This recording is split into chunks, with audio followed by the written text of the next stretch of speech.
கிறிஸ்துவுக்குள் மாணவர்களே, ஆண்டவரின் இரட்சகருமாகிய இயேசு கிறிஸ்துவின் நேற்று என்ப நாமத்தில் அன்பின் வாழ்த்துக்கள்.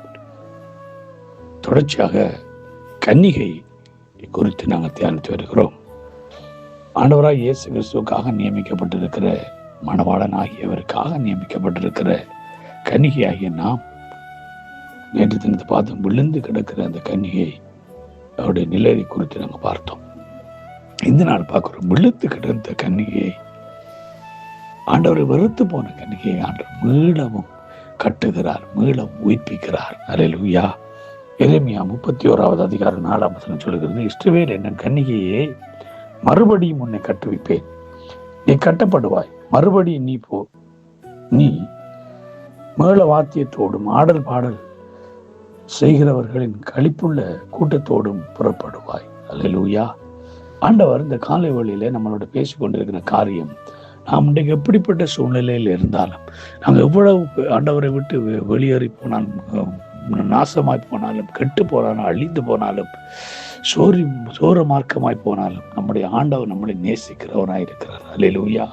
அவர் நமக்காகவே ஜீவனை கொடுத்த ஆண்டவர் நம்மளை கைவிடுகிறது இல்லை. அவருக்காக நியமிக்கப்பட்டிருக்கிற மனவாட்டியாகிய நம்மளை அவர் மீண்டும் பரிசுத்தப்படுத்த விரும்புகிறார், மீண்டும் கட்ட விரும்புகிறார், மீண்டும் அவருக்குரிய அந்த மனவாட்டியாக நம்மளை மாற்ற விரும்புகிறார். நம்ம ஆயத்தமா இருக்கிறோமா? ஆண்டவர் அதை தான் விரும்புகிறார். பிரியமான தேவனுடைய பிள்ளைகளே, இரண்டா அதே 31வது அதிகாரத்துல 20வது வசனம், இந்த 13வது வசனம் சொல்லுகிறது, அப்பொழுது கன்னிகைகளும் வாலிபரும் முதியோர் கூட ஆனந்த களிப்பாய் மகிழ்வார்கள், நான் அவர்கள் நுகத்தை துக்கத்தை சந்தோஷமாய் மாற்றி அவர்களை தேற்றி அவர்கள் சஞ்சலம் நீங்க அவர்களை சந்தோஷப்படுத்துவேன். அல்லேலூயா. ஆண்டவர் சொல்லுகிறார்கள், துக்கத்தை மாற்றுகிறார், அவர்களுடைய சஞ்சலத்தை நீக்கிறவராய் இருக்கிறார். அவருக்கென்று எங்களை முன்குறிக்கிறார், அவருக்கென்று எங்களை பரிசுத்தப்படுத்த விரும்புகிறார், அவருக்கென்று எங்களை மாற்றி அமைக்க விரும்புகிற கிறிஸ்துவுக்குள் மாணவர்களே, நீங்கள் நானும் அவருக்கு ஏற்றவர்களாய், அவர் விரும்பத்தக்கவர்களாய் நம்ம மாறுவோமா?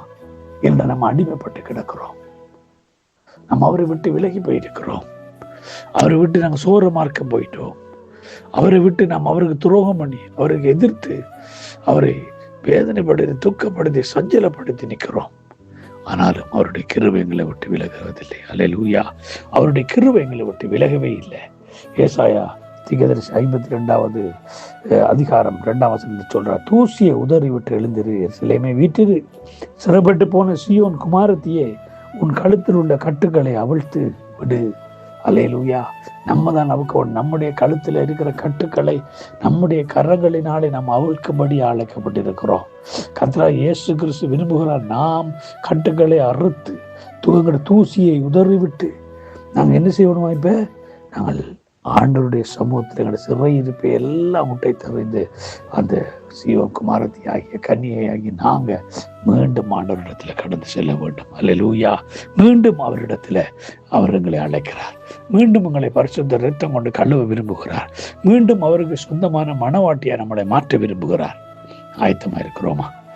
இந்த காலை வேளையில நம்ம கற்புள்ள கன்னியாக, சரீரத்திலும் ஆத்மாவிலும் பரிசுத்தம் உள்ள கன்னியாக, தேவ திட்டத்தை நிறைவேறுதலின் பாத்திரமான கன்னியாக, புத்தி உள்ள கன்னிகையாக நாம ஆண்டவருக்காக எழுந்து நிற்போம்.